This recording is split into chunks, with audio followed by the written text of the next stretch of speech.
فرقة. تمام، خلينا نتكلم. هو نحن الذين غدر بالتحالف ولا غيرنا؟ هل الذي طال عمرك يسب الحليف الصادق اللي ما زال موجود على أرض الميدان ومتعلق بأوهام وشعارات؟ نفتاك في النهاية أنا بدي وجهة نظري، هي وجهة نظر، ما بحكم عليك ولا أنا قد كلامي قرآن ثابت. أنا بتكلم عن وجهة نظر.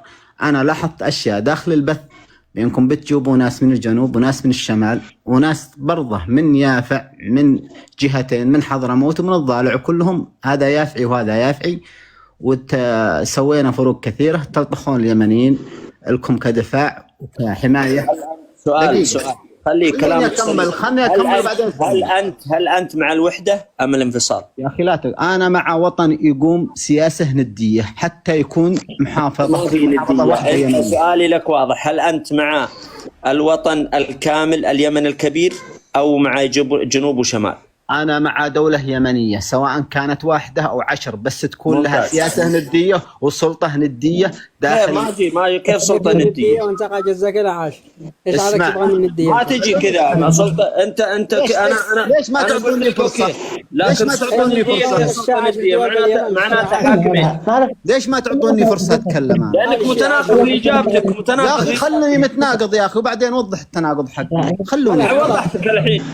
لا يوم اني جيتكم وتكلمت عنكم بينكم حاطين اليمنيين فعلا لكم درع للامارات، وتخلوا اليمنيين يسقطون مثل ما الاماراتيين يسقطون على الاماراتيين. دقيقه للحماراتيين يسبون فينا ويسبون في اعراضنا، مثل ما الامارات طالعين جلدت في المظاهرات، طالعين تسبون حكامنا.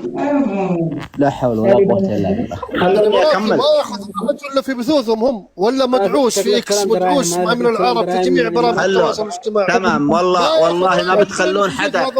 انتم الصحيح، انتم الحاجه الواضحه والاشياء اللي تبغونها. كن شجاع وقل انا مع. انت لا تقعد تراوغ وتلف المواضيع. ايش تباني منك؟ علينا انت ما نافق عليك بس انت كن شجاع وقل انا مع دولة الجنوب. وليش اكون مع دولة الجنوب؟ طيب ليش تكون متناقض تقول انا ابغى دولة فيها ندية؟ ايش الندية في نظرك؟ فسر لي مسألة الندية. تمام، الندية ابغاها تكون مقارع عنك ومقارع الامارات ومقارع دول الخليج بسيادة قرار السياسي داخل المنظومة العربية. ونحن لا تريدونها لنا. انا اشكركم يا السعودية يا اخي انا اقول لك انا مثل دول الخليج.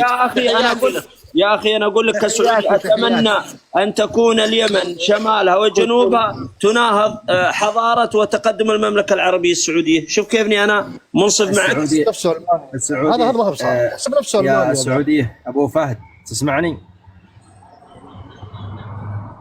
يا اخي هذا ما يقدر يتكلم. يعطيك العافيه ان شاء الله. في واحد اسمه عادل، بالله عادل اليافعي، اذا كان موجود اعطه لايك وخلني اتناقش انا وياه اعرفه هذا، عشان يا انه سكتني اني سكته، بس بعزة جلال الله ان عاده يقول كلمه كذب ولا يلعوص بالحكي، ان كان نعلته له سابع جد طلعه. قبل قليل اكون اريد اطلع لهذا الكرام اللي طلع قبل قليل اسمه كرم، يعني دخل امس ببث وهو كرم هذا لا يطلع، هذا قاعد يسب اعراضنا، هذا الوسخ. امس دخل ببث بنفس طريقته. امس دخل ببث وهو المصريين والاماراتيين، يعني النزل الاخر ويسب عرضي ويسب، يعني له لا محترم ولا عنده اخلاق ولا عنده دين ولا عنده شرف.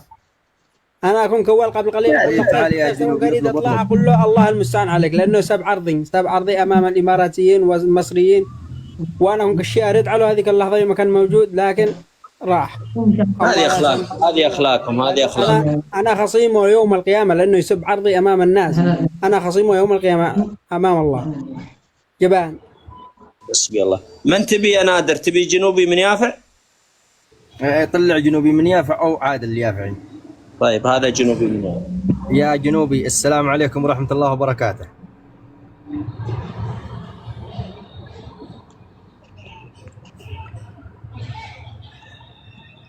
يا جنوبي خليه يمكن عاده معلق معه، بعضهم بيقال لا ما معلق.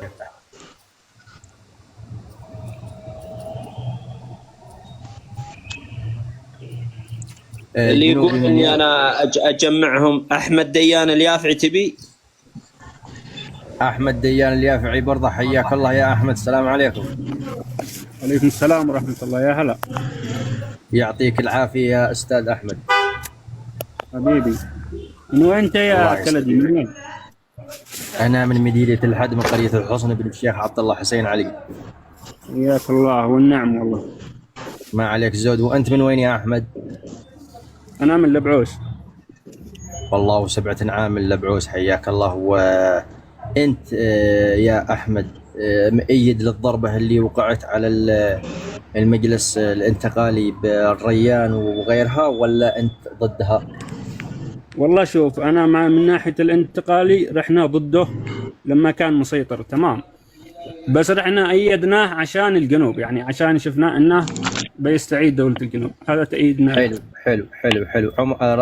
اسمه أبو بكر الصديق رضي الله عنه وكرم الله مثواه، عندما قال من كان يعبد محمدا فإن محمدا قد مات، ومن كان يعبد الله فإن الله حي لا يموت. صح؟ صحيح أكيد. احنا شوف، طيب أنا رأيي الجنوب اسمعني خذ وعط بالكلام، يا أما أنك أقنعتني وأنضم للمجلس الانتقالي معاكم، يا أما أني أقنعتك أن القضية الجنوبية بيدي أمينة. تفضل يا عزيزي خذ رأيك. كيف بيدك أمينة؟ أنت من بتمثل الآن أنت؟ ها؟ أنت يعني أنت مثل أبو زرعة المحرمي نحن والسلفيين. تمام.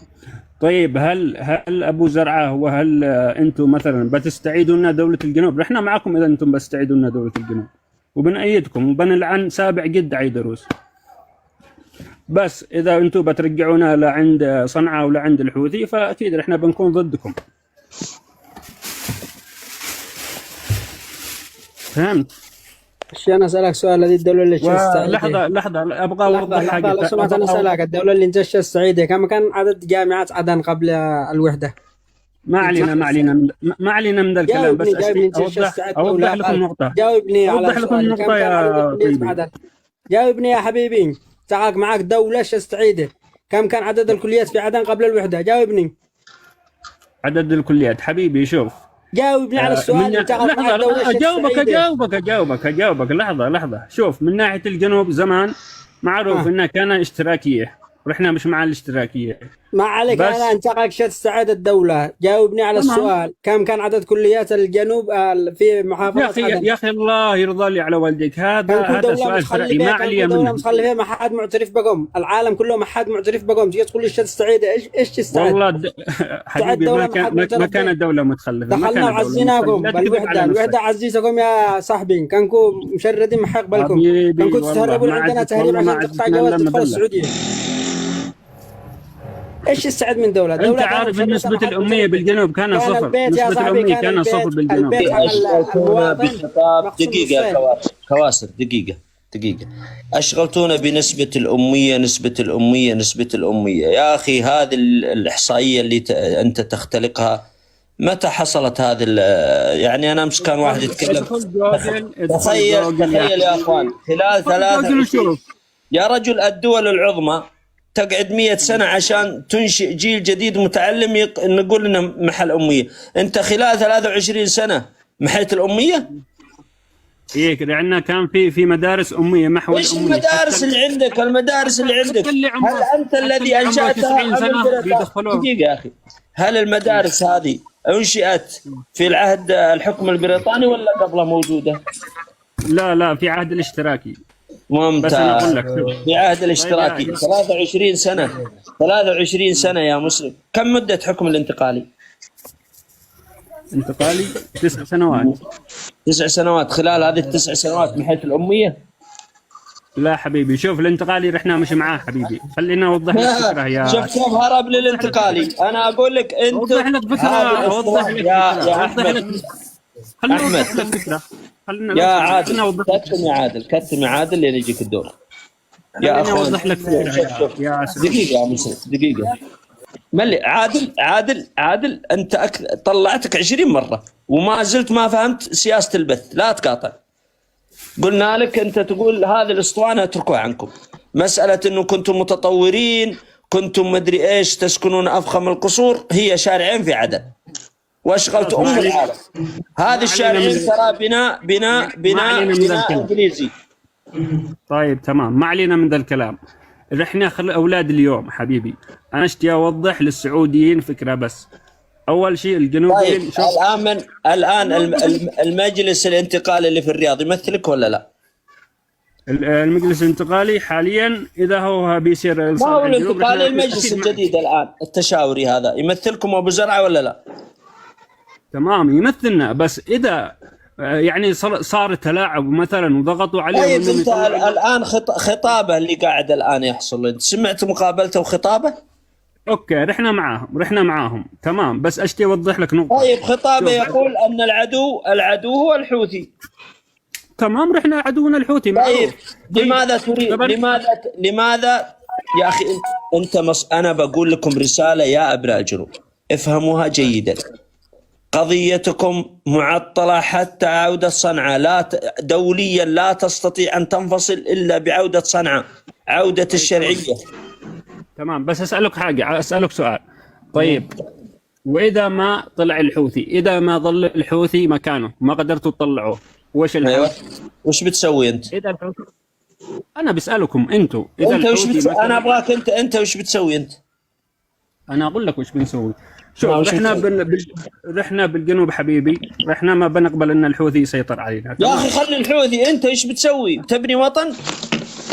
اكيد بنبني وطن. كيف تبني وطن والعالم رافض هذه الفكره؟ يا اخي شوف الله يحفظك، رحنا مش يعني ولد ظهرنا. من اللي اسمع، من الذي سوف يعترف بك انك دوله؟ ما هو الامم المتحده.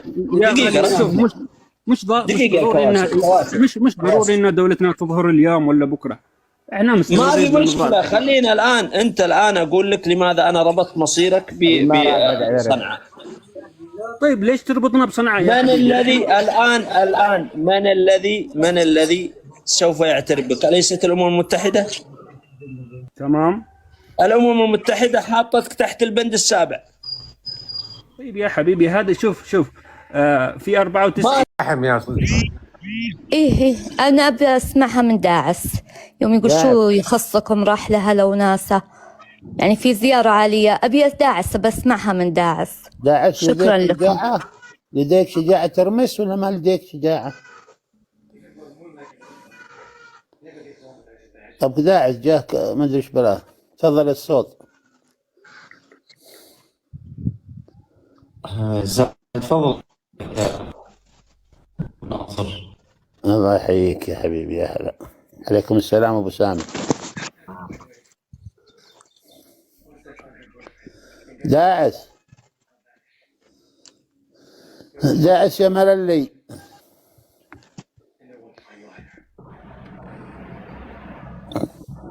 والله انا اذا هذا كلام صحيح يا مستشار، انا اشوف ان نسوي فيهم خير ونشتري لهم سراويل طال عمرك ونرسلها لهم. لا هم الكندوره يلبسوا الكندوره. عندهم وزار يلبسون الازار. وزار ايه يلبسون تكه مثل الهنود يعني. تكه. ايه التكه معروفه اللي يلبسها الحريم يلبسنها. ايه معروفه التكه، نعرفها احنا. انت اصلا انت كل امورك من عندنا من هنا. ايوه التكه يلبسنها الحريم عندنا. التكه الحريم زمان يقولون لها تكه. نعم.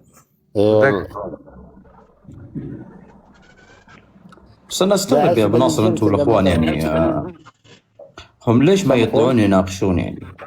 سم الله عليكم يا ابو ناصر. 4 5 ما عندهم شيء، شخاميط يا الصوت، ما في شيء. ما عندك شيء. هلا يا ابو نور، حياك. ما عندهم شيء والله.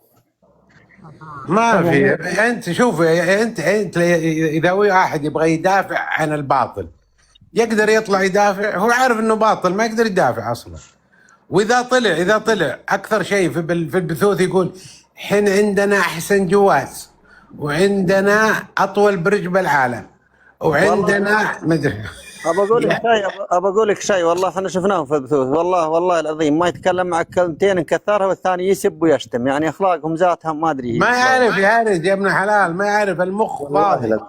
والله ما يعرف يتهرج ولا يعرف يتهرج ولا يعرف يواجه. ما اعرف لا تهرج ولا هرج ولا المخ مره خاوي ما في شيء. اكثر شيء يسب بس، فالحين فسب. هاي منو اللي يسب؟ منو انت انتم يا داعس انتم عندكم اطول برج بالعالم. هي تباه انت؟ لا تباه انت، حطه باللي انت خاف. تباه اخذك وجوله هناك. اسمع يا داعس، طلعت واحدة أخت فاضلة اسمها صدفة تقول نبغى داعس يجاوب لنا على السؤال: من هم العوائل التي زارهم محمد بن زايد عندما راح للهند؟ يعني كانت زيارة عائلية. هيه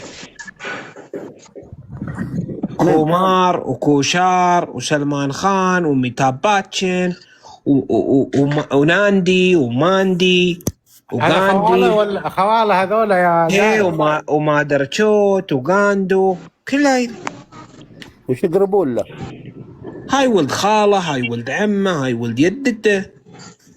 ايه تعترف انه هي خليفه يشربنه ما قدر من عنه. ايه هاي الرمش. اجل حازم ظهر ببني خيل الهنود اللي هناك. ايه حين يوم صار الهند صاروا عطوه فوق. المشكلة انهم طردوه يا داعس. ليش طردوه؟ ماشي حد طرده. ها؟ الحين الواحد اللي ييه بواسير وانتو بكرامه ما يروم ياكل الفلفل، وهو شرد ما يبغى ياكل عندهم يعني فلفل مع طبابيخ. ايه طيب هو متعود على الفلفل ايه بس الحين وياه الرجال وياه بواسير ابو ناصر. شو بلاك انت؟ يعني من واقعة الرنج الاحمر البواسير ولا حديث؟ ايه من الرنج الاحمر. ما يستوي، ما يروم ياكل الفلفل، ما يروم ياكل الحبحر. جميل. ايه صار يغني اتش الواط على خر ما يستوي. انت تبانا نغلط الحين. شو بلاكم يا رجال؟ والله انت شجاع يا داعس. والله صارت مهزله، اقسم بالله الدوله هذه صارت مهزله مضحكه، صارت ضحوك يا اخي. وما ظلمناهم ولكن كانوا انفسهم يظلمون يا ابو يوسف. هاي منو هاي اللي يرمس من اي بلاد انت؟ انا من السودان رشيدي، على راسك من فوق. انت سوداني، يصير ابوي يحرر بلادك انت. انا بصير احرر الجزر الثلاثه، الطنب الكبرى والطنب الصغرى وابو موسى، ابى احررهم. يصير باللي ما يحفظك، باللي ما يردك. نحن ما نبغى هاي الجزر. انا بلادي ما دخلوا فيها جانب، فيها سودانيين تكاتلون بينهم وبين. بس نحن عاقين هاي الجزر، نحن عاقينه عقه اصلكم عاقين انتم عاقين. إيه؟ اصلا عاقين. انت سير فك نفسك من مصر وفك نفسك من اثيوبيا. والله انا اثيوبيا لا رتني ومصر ما رتني السودانيين بينهم يتكاتلون ويتصالحون ان شاء الله وينسحقون، الملايش ينسحقون. بس نبي نصير. انت خونجي، انت خونجي. ومن متى كانت سياسة ابو ظبي تحترم يا اخوان؟ نعم. سياسة انت شو تبغى من ابو ظبي؟ انت حين تبغى نطلع سيديهاتك؟ انت شو تبغى من ابو ظبي يا جماعه؟ ابو غبي وانت الصادق. يا والله ابو غبي. يا يا داعم مرحبا. كم شجره سرقت من سقطرة في بيتكم؟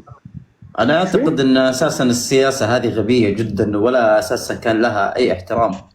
السيادي خضوعهم للصهاينة، وقبلها اساسا انفتاحهم على الاديان الغريبة هذه اللي ما ادري بصراحة كيف يقولون انها اديان سماوية بناء على كلامهم، ان بوذا والمعابد الهندوسية هذه من ضمن الاديان. انا اعتقد ان من الغباء انك انت تخاطب البشر والمسلمين بهذه المنطقيات او البديهيات اللي اساسا لا تمت للاسلام او الاديان بالاصح بصله. التعايش بالمعنى الصحيح انك انت تفرض سيادتك على الوافدين بانظمتك وبالقرارات اللي تمتلكها، مو تخلي الوافدين والمستثمرين ودول هي تفرض قراراتها عليك. احنا شفنا اساسا الشركات او المستثمرين بشكل عام في الامارات فرضوا هيبتهم وفرضوا قراراتهم على سياسة ابو غبي، وهذا اللي احنا قاعدين نشوفه من سنوات طويلة. فما كان لها اساسا اي احترام بنظري انا شخصيا من ذيك السنوات، من انفتاح اساسا الامارات بالشكل التحرري هذا اللي شفناه. جميل. وانصار داعش انعاش. اندعس راح فيها مسكين.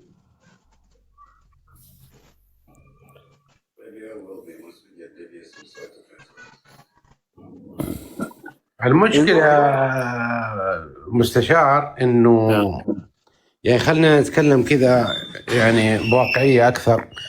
الموضوع في يعني خلينا نقول يوم نتكلم عن موضوع الشعوب العربية وين تقف، وموضوع الحياد وما الحياد.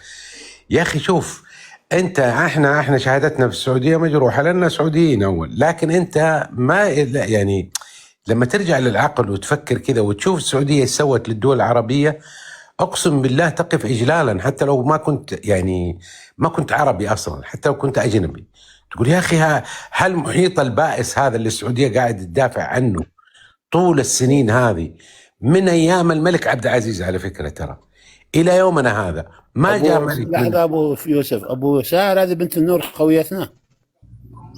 لا هذا الاماراتيه مزورين الله عليك. حق هيفا حق بنت النور. كمل يا ابو. اللي مسمي نفسه هيفا آل نهيان مدري ايش. كمل يا ابو يوسف تفضل. فيعني شوف المحيط للاسف الشديد، المحيط البائس هذا، يعني كل التاريخ، والله لو تقرا التاريخ، والله اي شاب سعودي انصحه يقرا التاريخ السعوديه ووقفتها مع الدول العربيه. صدقني حينصدم من المواقف الكثيره اللي في التاريخ. يعني المواقف اللي ذهبت اكثر من اللي في الحقبه هذه بكثير. يعني الملك عبد العزيز، الملك سعود، ما فيه ملك من ملوك السعوديه ما كان له عده مواقف مع الدول العربيه، وكلها مواقف مشرفه. يعني احنا لما نذكر ليبيا، يمكن ليبيا ما ذكرتها انا من ضمن الدول، كان الامير بندر بن سلطان الله يسلمه يطول بعمره، ايام كان في واشنطن، كان مكوك يطير عايش في الطياره. الامير سعود الفيصل عاش نصف حياته في الطائره دفاعا عن القضايا العربيه. ترى على فكره السعوديه من يومها كانت دوله يعني غنيه وما عندها، يعني كان ممكن انها تقول طز في العالم هذا اللي حولي ما هم رافعين انفسهم، انا ايش اسوي فيهم؟ خلاص خليني اهتم في السعوديه وانتهينا. وتوفر اموال يعني مليارات طائله. ترك الغايه في سمد بايه. ابو يوسف، فضل المملكه العربيه السعوديه على العالم. بس اكمل الجمله دي. الامير بندر بن سلطان كان كذلك في الطياره طول الوقت، رايح واشنطن، راجع طرابلس، رايح لندن، رايح عشان يحل مشكله لوكربي اللي ورط فيها القذافي.